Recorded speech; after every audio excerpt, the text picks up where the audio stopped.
Steve Fisher, private investigator in Los Angeles. You have been all over the Celeste Rivas Hernandez case. I have just confirmed that David Burke has hired Blair Burke, a very well known criminal defense attorney in Los Angeles. However, she doesn't typically handle murder cases. She does a lot of scrapes, if you will, DUIs, getting celebrities out of just, some minor trouble that they're in. She has tried murder cases before, but again, not her specialty. Now, this coupled with the fact that LAPD put out a statement saying that there might not be any criminal culpability beyond concealment of a body. What are you thinking that we're in for right now? What are they setting us up for?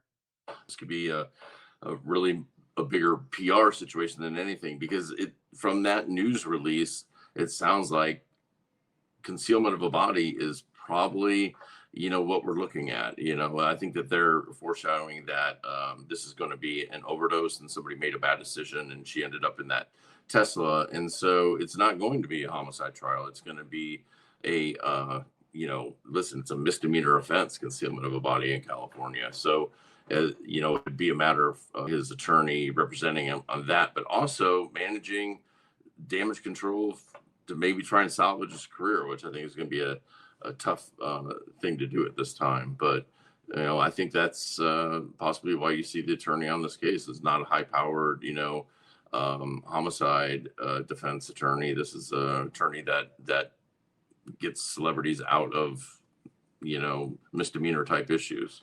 And I'm not even going to talk about the possible trouble he could be in if they do find proof that they were in some kind of sexual relationship. That's, neither here nor there right at this moment. But you also received some information, Steve, from a source claiming that Celeste over the summer she was at parties with her siblings and David. Is that true?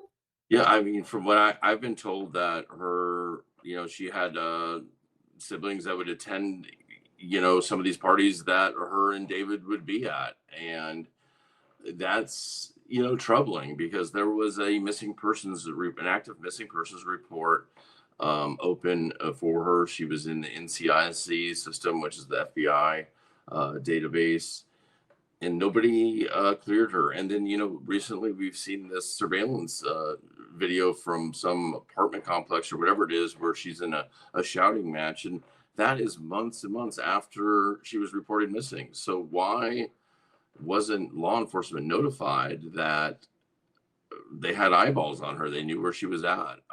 That's